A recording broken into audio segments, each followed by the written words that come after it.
নমস্কার, জয় to Hahnemann, জয় হোমিওপ্যাথি। আজকে আমি যে বিষয়টিকে নিয়ে আলোচনা করব, সেই বিষয়টি হচ্ছে অ্যালোপেশিয়া। বাংলায় আমরা টাক বলে থাকি। এই টাক হলো চুলের বৃদ্ধির আংশিক বা সম্পূর্ণ অভাব। অ্যালোপেশিয়া একটি গ্রিক শব্দ। অ্যালোপেক্স বাংলা মানে শিয়াল। আসলে সিগাল বা শিয়াল প্রায় মাঞ্জের জন্য চুল হারায়, তাই তৎকালে এমন নাম দেওয়া হয়েছে।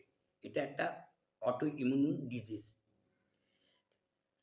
অটোইমিউন ডিজিজ কি না, যখন নিজের দেহের বিরুদ্ধে শরীর নিজে প্রতিক্রিয়া সৃষ্টি করে বা শরীরের রোগ প্রতিরোধ ব্যবস্থা তার নিজের সুস্থ কোষকে বিদেশি ভেবে ভুল করে ও আক্রমণ করে, তাকে অটোইমিউন ডিজিজ বলা হয়।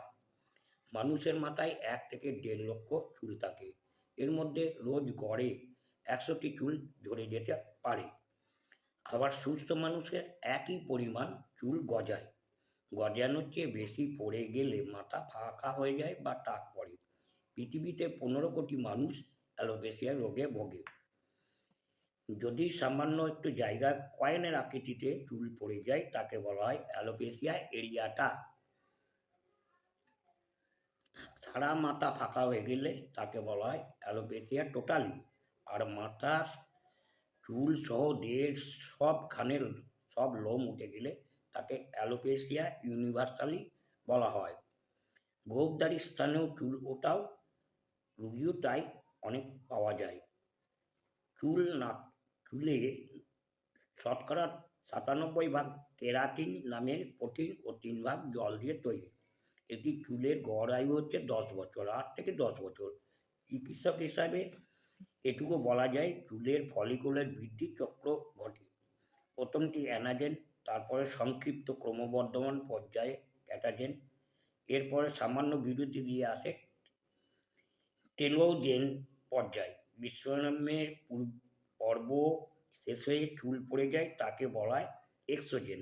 আবার লোমকূপ নতুন চুল গজাতে শুরু করে চক্র শুরু হয়। প্রতিদিন 100-র বেশি চুল পড়া মানে চুলের একটা ক্ষতি বা টেলোজেন এফ্লুভিয়াম। এটা আরও বেশি হলে সেটাকে আমরা অ্যানাজেন এফ্লুভিয়াম। সন্তানের জন্মের পর জ্বর, হঠাৎ ওজন কমে গেলে এক্ষেত্রে এটা দেখা যায়। হারানো চুলের সংখ্যা গুণে বিষয়টি বোঝা যায়। এছাড়া টান, প্ল্যাক, টাইপোস্কোপি, এমনকি স্ক্যাল্প বায়োপসি করে চুল ওঠার অবস্থা নির্ণয় করা হয়।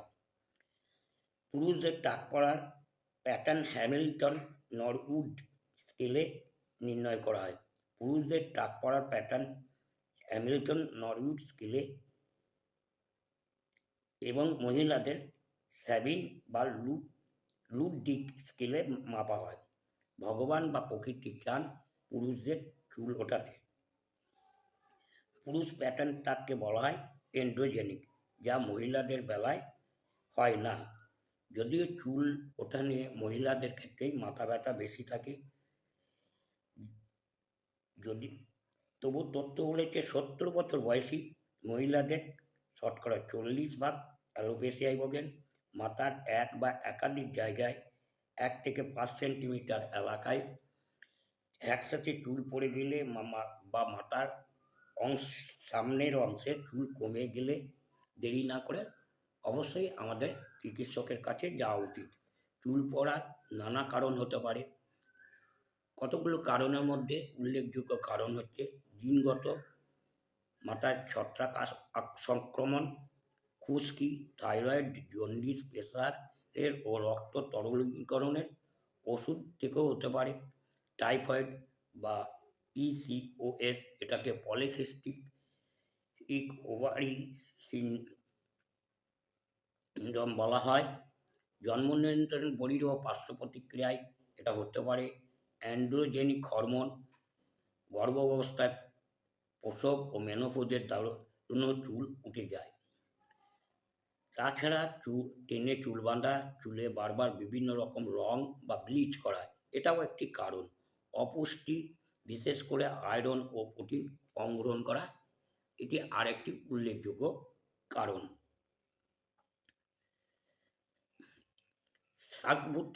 শাকভুক্ত এলাকা ছাড়া পৃথিবীর অন্য জায়গায় তেলামাথায় তেল দেওয়ার অর্থাৎ মাথায় তেল দেওয়ার অভ্যাস নেই। চুলের ধরন বুঝে ডিটারজেন্ট মুক্ত শ্যাম্পু করতে হবে।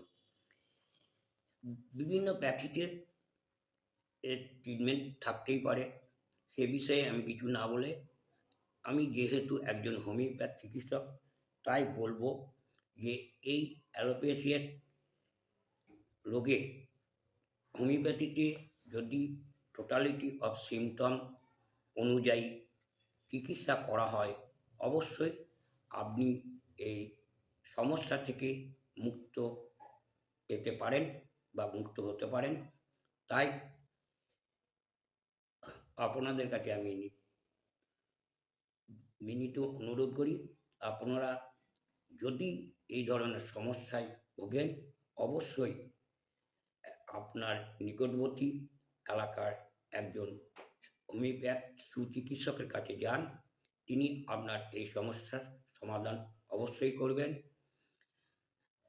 আজ এই পর্যন্ত আমার আলোচনা যদি আপনাদের সকলের ভালো লাগে, তাহলে অবশ্যই আমার ইউটিউব চ্যানেলটি সাবস্ক্রাইব করবেন এবং আপনাদের মতামত জানাবেন।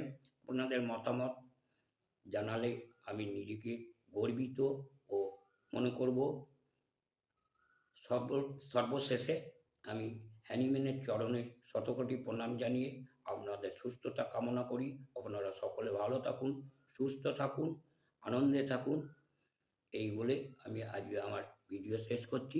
নমস্কার, সকলে ভালো থাকবেন, সুস্থ থাকবেন।